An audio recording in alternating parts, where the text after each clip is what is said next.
Vamos lá, meus irmãos, vamos lá. Continuando aqui, nosso 6º dia de aula de Teologia Sistemática 4, matéria Antropologia e Pneumatologia. Hoje é o nosso primeiro dia de Pneumatologia, agora é o 3º bloco e as nossas aulas estão sendo gravadas, tá bom?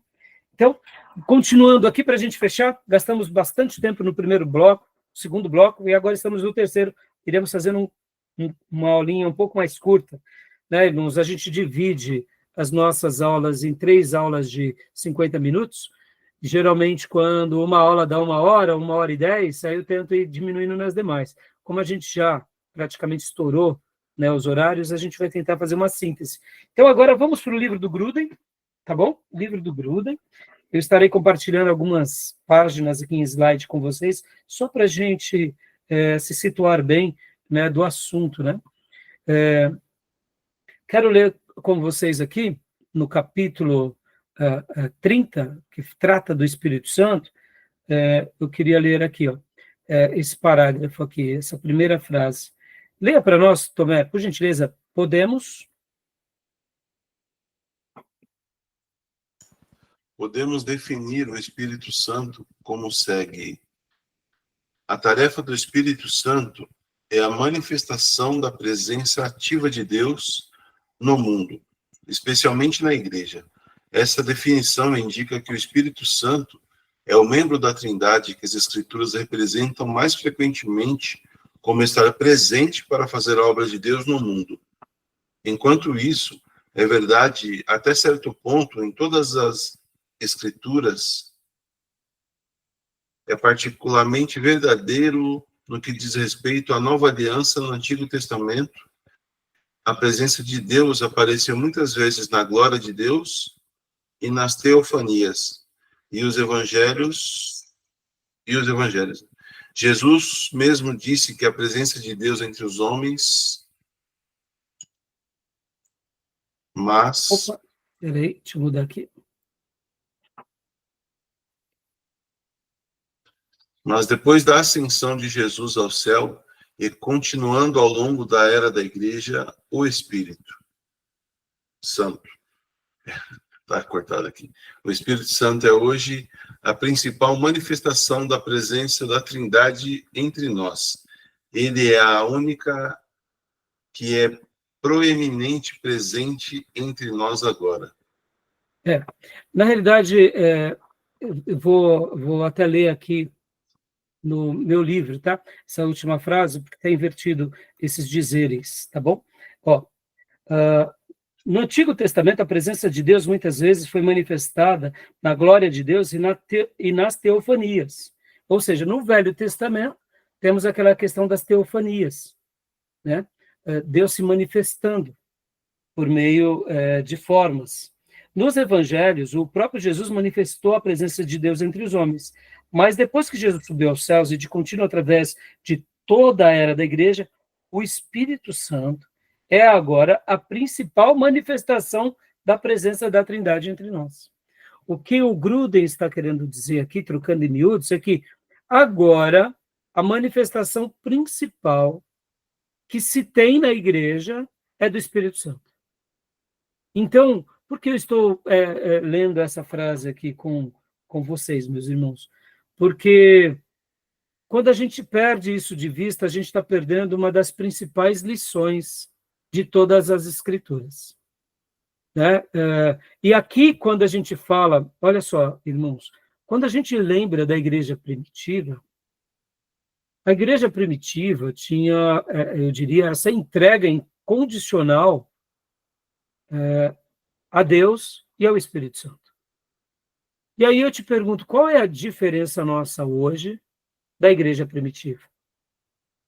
Seria o fato de Jesus ter caminhado alguns dias atrás entre nós?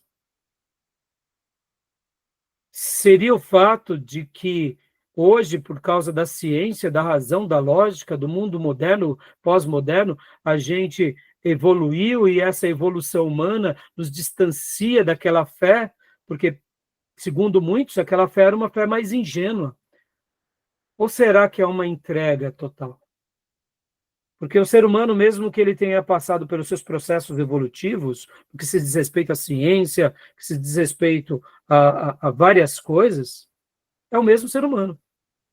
é o mesmo pecador. Pode ver que naqueles dias faziam guerras com espadas e lanças e dardos inflamados. Hoje a gente faz com bomba atômica. É o mesmo ser humano, não mudou. Eu diria que é a mesma... O que faz com que a gente, muitas vezes, viva uma vida diferente dos nossos irmãos do passado é essa entrega total. É acreditando que hoje o Espírito Santo ele é a principal manifestação da igreja nos nossos dias. Ponto. E que eu preciso depender dele da mesma forma que a igreja primitiva dependia.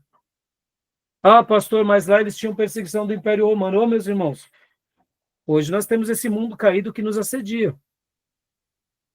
Mas eles se entregaram numa causa e nós podemos também. E quando a gente se entrega, a gente pode viver, né, essas verdades.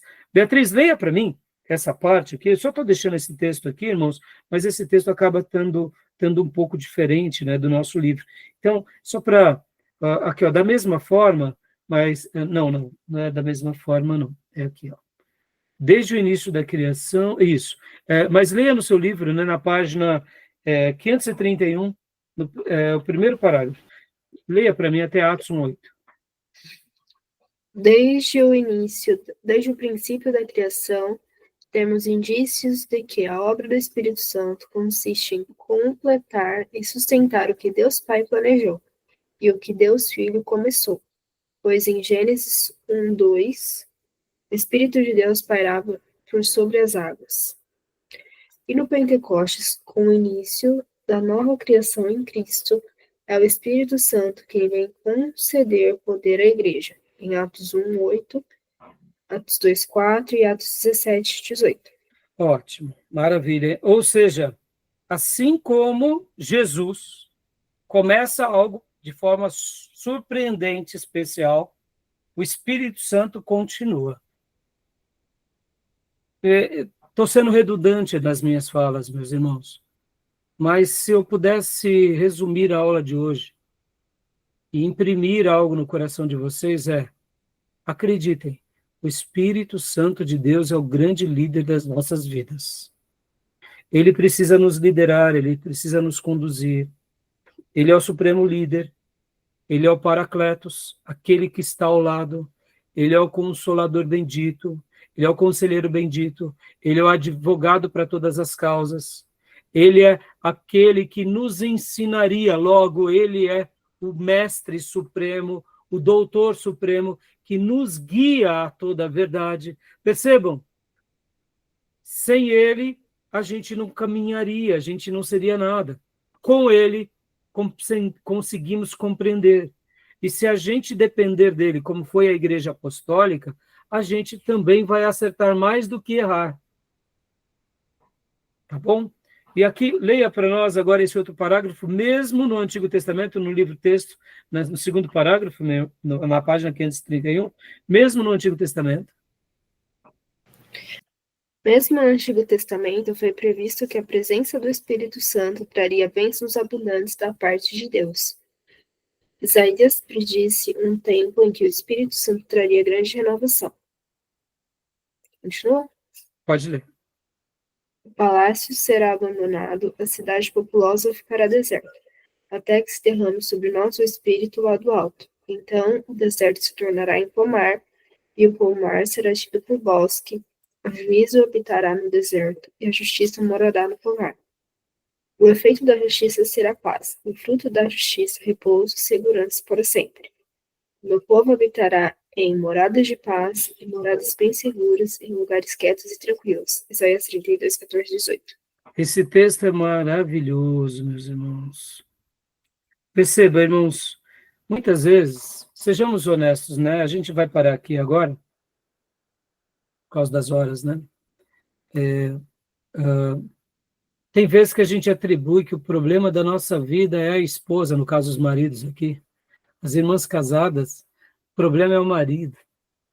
A gente gosta de praticar aquilo que a Eva e Adão praticaram no Jardim do Éden, porque isso é fruto da nossa vida caída, né? O problema está no outro. Eu não cresço por causa do outro. Né? Pode ver que muitas vezes o problema está na igreja. O problema é o pastor, ou o problema é o irmão que me persegue, ou é o filho que é um gadareno, ou é a filha. Perceba, a gente gosta de transferir a culpa. Quando nós entendermos, né, os textos que fazem promessa do Espírito Santo, e que se há um problema, ele está em nós, porque nós não nos entregamos incondicionalmente a ele. E como eu disse, se há um desejo no meu coração da aula de hoje, é que vocês saiam daqui desejando o Espírito Santo. Nós estamos na aula de pneumatologia, inclusive essa palavra, ela vem de pneuma. Pneu é dali onde se deriva, né, no caso, até o próprio pneu. O que é um pneu? Pneu é um objeto que tem ar dentro. Então, a palavra pneumos ou pneuma, ela vem dessa ideia de vento, de sopro, né, de Deus em nós. Então, entender do Espírito Santo é entender desse sopro, desse vento, desse poder, desse dinamai. No entanto, é muito mais do que isso. É entender sobre essa pessoa. Porque ele não é só, como algumas seitas dizem, uma força ativa de Deus. O Espírito Santo é força, é poder, mas ele é muito mais do que isso, porque ele é uma pessoa. Quando eu entendo, né, como você acabou de ler, irmã, o texto aqui, o palácio será abandonado, a cidade populosa ficará deserta, até que se derrame sobre nós o Espírito lá do alto. E aí eu pergunto, o Espírito lá do alto foi derramado? Ora, se ele foi derramado, ele continua sendo derramado. Basta a gente crer nisso. Assim como o sangue de Jesus foi vertido uma única vez para sempre, o Espírito Santo foi derramado uma única vez para sempre. Basta crermos da mesma forma. Então, se eu pudesse dizer, né, eu gostaria muito que hoje, né, nós saíssemos daqui com essa convicção. Eu preciso desse líder me guiando, me conduzindo, me instruindo, me dirigindo à palavra e me levando a Cristo. Para quê? Para que eu tenha esse poder dele. Para quê? Para que a vida dele viva em mim. Porque assim como Deus fez uma grande obra lá no Antigo Testamento, dando dons e poder e capacitando pessoas, e lá no Novo Testamento também, eu quero tudo isso para mim. Amém, meus irmãos? E pode falar, Tomé. Seu compromisso, né? Joia, meu irmãozão. Joia, a gente também já está terminando. Beatriz, leia aqui para a gente, só mais esse parágrafo aqui para a gente estar. Né? Pode ler no livro texto, então é melhor, né? O livro porque aqui só deixei mesmo para vocês acompanharem, mas está em uma outra ordem. Do modo semelhante. De modo semelhante, Deus profetizou por meio de Isaías a Jacó. Porque derramarei água sobre o sedento e torrentes sobre a terra seca. Derramarei o meu espírito sobre a tua posteridade e a minha bênção sobre os teus descendentes. Isaías 44, 3. Ou seja, meus irmãos, essas promessas são para nós hoje, em qualquer lugar.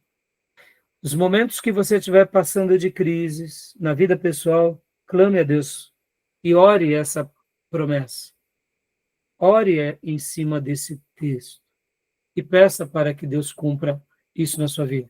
E nos momentos de ministério, em que desejarmos jogar a toalha, porque o fardo está pesado demais. Eu me recordo que nós estávamos, certa ocasião, numa reunião de pastores. Foi muito lindo, mas muito lindo. Tinham, sei lá, 100 pastores, 200, quantidade bem grande de pastores. E o pastor presidente ali, que nos conduzia, disse assim, meus irmãos, pastores, quero ler um texto com vocês. Pastor Cláudio Eli. Gostamos de ler esse texto quando pregamos às almas que ainda não conhecem a Jesus. Mateus 11, 28.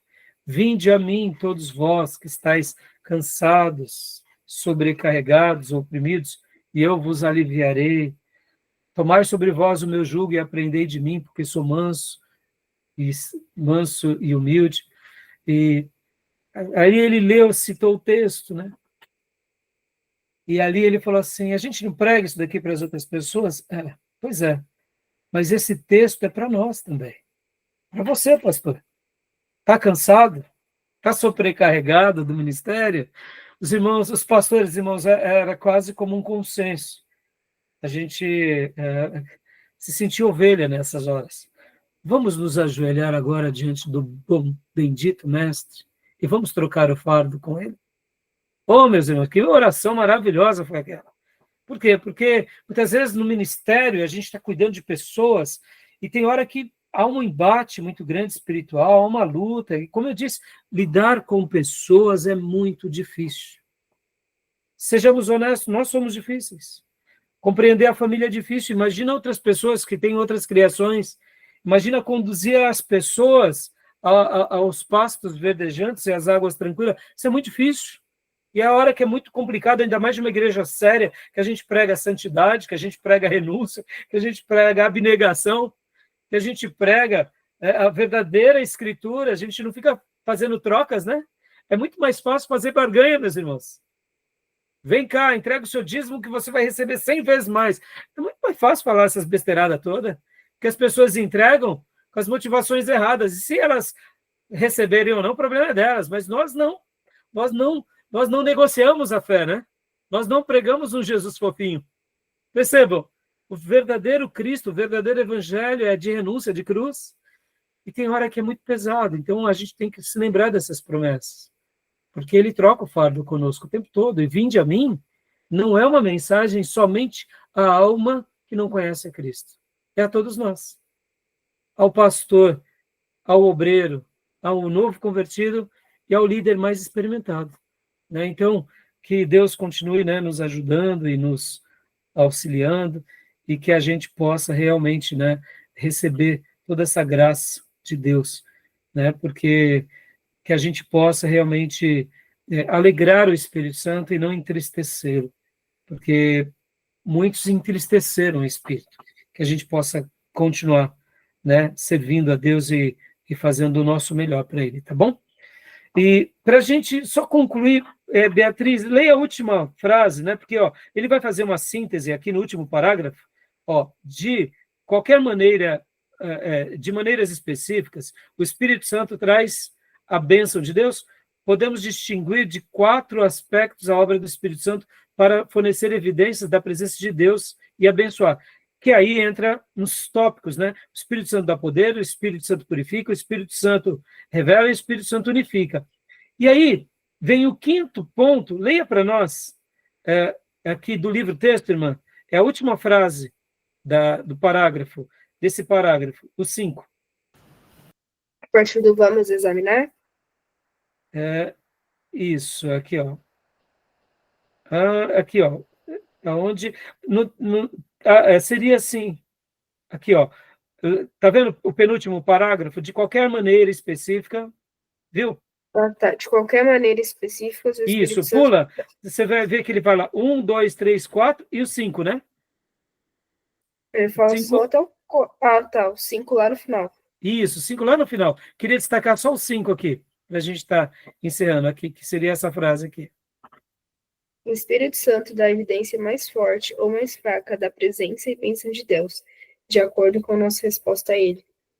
Guardem isso, olha que interessante. Assim como ele vai trabalhar agora aqui nesses 5 pontos, que o Espírito Santo dá poder, o Espírito Santo purifica, o Espírito Santo revela e o Espírito Santo unifica, mas aqui também nesse 5º ponto, o Espírito Santo nos dá provas mais fortes ou mais fracas da presença e das bênçãos de Deus, como nossa resposta a ele, né?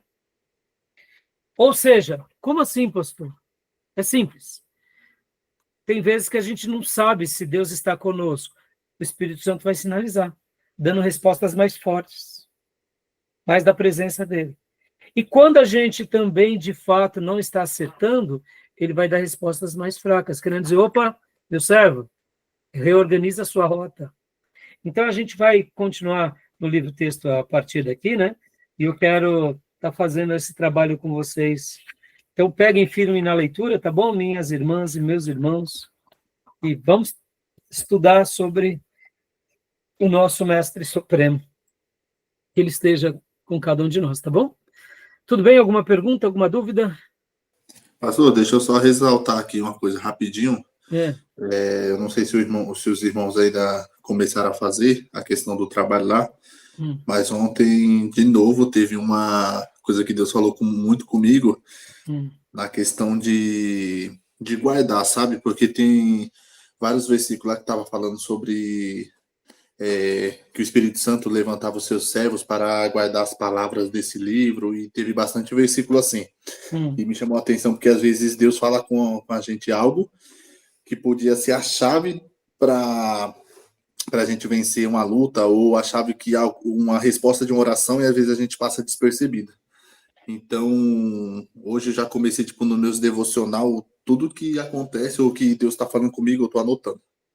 Se ele falar algo comigo, eu já anoto, já deixo guardado, porque uma hora ele vai falar comigo mais profundo. Parabéns, filhote. Ó, deixa eu mostrar para vocês aqui. Eu ando com isso daqui, ó. Deixa eu mostrar só a capa aqui para vocês, ó. Meu diário de oração. Aonde algumas orações eu escrevo, ou alguns momentos peculiares, viu, Diego? Que nem você está falando, ó. Eu registro.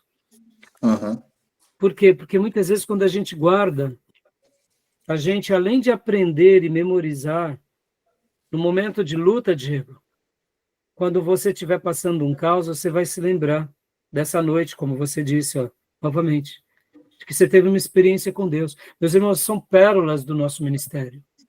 São pérolas da nossa vida.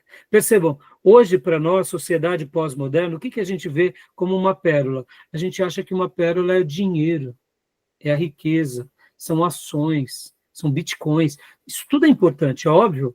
É bom que você tenha para jamais passar necessidade. Mas tudo isso é dessa vida. E quantas são as vezes que a gente pega as grandes experiências com Deus e a gente põe lá na canastra, num baú que a gente mal consulta.